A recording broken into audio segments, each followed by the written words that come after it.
Ocean Camp. Over the next few days, the men made several trips back to dump camp and the wrecked ship to salvage everything they could, including the third lifeboat. More precious food stores, cases of nuts, boxes of sugar, crates of barley, flour, and jam were sledged back to the new camp, dubbed Ocean Camp by the men. In all, they rescued more than 3 tons of food. McNeish pried nails from Endurance's distorted decking and made a stockpile of scrap lumber, including the lumber that had been meant for the expedition's winter hut.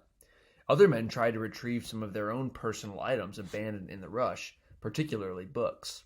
They knew they would have a lot of time on their hands and very little to do. Howe and Bakewell waded through the icy water that flooded the below-decks cabins and brought out an important treasure from the darkroom: Frank Hurley's box of glass photographic plates. There were more than 400 of them, documenting the voyage and ordeal of Endurance, but they weighed far too much to save all of them. Hurley was faced with the heartbreaking task of selecting which few to keep. He and Shackleton sat on the snow, picking and choosing among the best pictures, smashing the rejects as they went to keep from changing their minds. In the end, they whittled the number down to 150 photographs. Hurley also kept a Kodak pocket camera and 3 rolls of film, with which he documented the remainder of the crew's odyssey. The talented Hurley was also skilled as a metalworker. Using the few tools they saved, he fashioned 2 camp stoves, one using the ash chute from the ship's boilers and another, smaller one, from the ash bucket. Both of these stoves were stoked with seal blubber and could boil 2.5 gallons of water from ice in half an hour. The carpenter took apart the wheelhouse from the ship and rebuilt it at Ocean Camp for a galley, and the larger hot potato can, as the stove was called, was installed inside. Green set up this new galley and was soon serving up hot stews, tea, and cocoa.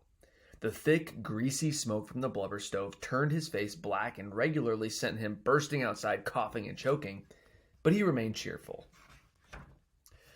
Shackleton had also drafted plans for each man's duty in an emergency. These orders were written up and posted on the tents, and the boss let it be known that he might at any time give a false alarm as a drill. It was now November, and although the 6th of the month brought a blizzard, the Antarctic summer was reaching its peak. On November 12th, the temperature soared to 35 degrees Fahrenheit, and several men took advantage of the warmth to take a wash in the snow. With water so hard to come by and the weather usually so cold, keeping clean was a luxury. As for going to the bathroom, the men had to find a convenient ice hummock to squat behind for privacy. Their flow was soon dirty with blubber soot, dog droppings, sealskins, penguin heads, and other garbage, but the men all adjusted to a new set of standards without complaint. They were alive. What did dirt matter? The ice pack, with Ocean Camp piggybacking along, made a steady 3 miles north every day. If the men could be patient, the ice would carry them closer to their destination. All they had to do was wait, just as they had while trapped on the ship. But now they had even less to do and much more discomfort as well. Living quarters were cramped. There were 5 canvas tents to hold the 28 members of the crew. Some of the men were able to fashion wooden floors using scrap lumber, and others used sealskins for ground clothes. But even so, the rising temperatures outside and body heat inside meant that the snow beneath them was constantly melting. The men were soaking wet all the time and had to become ingenious in finding ways to keep their possessions dry. They constructed rickety shelves from packing crates and hung their gear from tent poles or stored it in empty cans. During the warm days when the men went about their business on the floe, the softening ice frequently gave way underfoot, plunging them into cold water up to their waists. At first the men were not miserable. The sun shone more than 20 hours a day, and they knew they were on their way north. Optimism remained high. If the pack carried them north fast enough, they could reach the edge of the ice and be able to launch the boats. Frank Worsley pored over his navigational charts, studying possible courses. He plotted courses to Paulet Island, Elephant Island, Clarence Island, even far-off South Georgia Island, where they had last set foot on land. Every day when he took his sightings with the sextant and calculated their position, the crew eagerly waited to hear how far they had traveled. Sometimes it was a useless mile to the west or east. Sometimes it was a heartening run dead north. Slowly but surely, they were on their way out of Antarctica's grip. McNeish busied himself preparing the boats. With scrap lumber from Endurance and a small and precious collection of used nails, he began raising the sides of the boats to make them more seaworthy. "I have only a saw, hammer, chisel, and adze, but we are managing all right," he reported in his diary. He filled the seams between the new planks with wool yarn unraveled from a scarf and then caulked them with Marston's oil paints. McNeish had every right to be proud of his ingenuity. The rest of the men occupied themselves the best they could. Marston continued painting, using his remaining paint in the lids of packing crates for canvases. Others spent their days hunting seals and penguins, which had returned with the warmer weather. One afternoon, Macklin and First Officer Lionel Greenstreet went out in search of seals. Finding a small floe near an open lead, they jumped onto the floe and began paddling around with ski poles like boys on a raft. Shackleton was not amused. He hated unnecessary risk and disapproved of such shenanigans, knowing that leopard seals and killer whales could easily surface inside a lead and make a quick meal of the men. November 21st, 1915, brought an unforgettable evening. Most of the men were lying in their tents reading or playing cards. Shackleton, restless as always, was standing on an ice hill that the men frequently used for a lookout tower. In their tents, the men suddenly heard the boss cry out, "She's going, boys!" Struggling out under the ice, the crew witnessed the last of Endurance, a mile and a half away, as her bows went under. Then the ship dived quickly and the ice closed over her with a rush. At 5 p.m., she went down by the head. The stern was the last to go underwater, Shackleton recorded in his diary that night. I cannot write about it. The long-delayed death of their ship sent a wave of sadness and depression over the crew. While she lasted, Endurance had been a visible link to the world they once knew.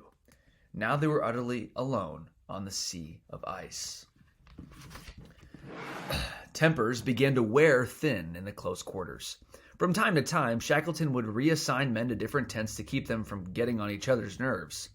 He always found some excuse for these moves besides breaking up quarrels, but always, when he transferred the men, he reminded them that they could survive only by cooperating. Shackleton couldn't let the men brood for long. With the advance of the spring, their flow was eroding at the edges. Sometimes a whole chunk would break away.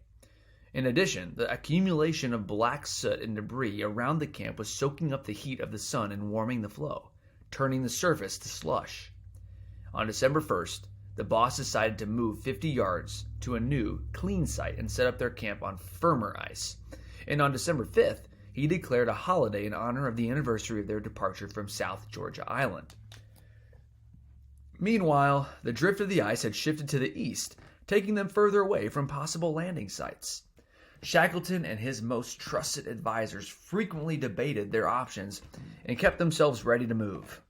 If the ice took them toward the east, they would reach open water with no near landfalls.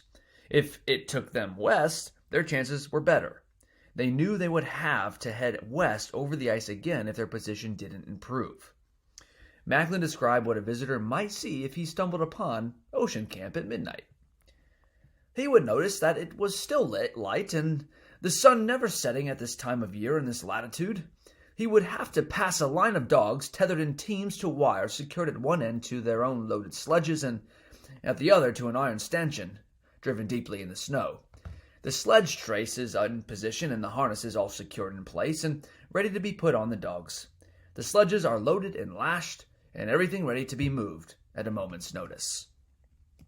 For the first 3 weeks of December, the pack was constantly on move, but each time it edged toward the east, away from the Antarctic Peninsula and its outlying islands, Shackleton became anxious. Their flow was continuing to decay rapidly, so the boss made a decision on December 21st. They would strike camp again and head west over the ice, trying to narrow the gap between themselves and the islands. They would spend the 22nd celebrating Christmas and start for Paulet Island on December 23rd. It was midsummer in the Antarctic. The weather from now on would begin to go downhill. Shackleton made the holiday a celebration. He allowed the men to eat as much as they desired. We consumed most of our small remaining stock of luxuries, he wrote later. For the last time for 8 months, We really had as much as we could eat. Anchovies and oil, baked beans, and jugged hare made a glorious mixture. They also feasted on ham and sausages, canned milk, biscuits, coffee, pickles, parsnips, and peaches. Then on the 23rd, the men harnessed themselves to the boats again and resumed the back-breaking haul across the ice.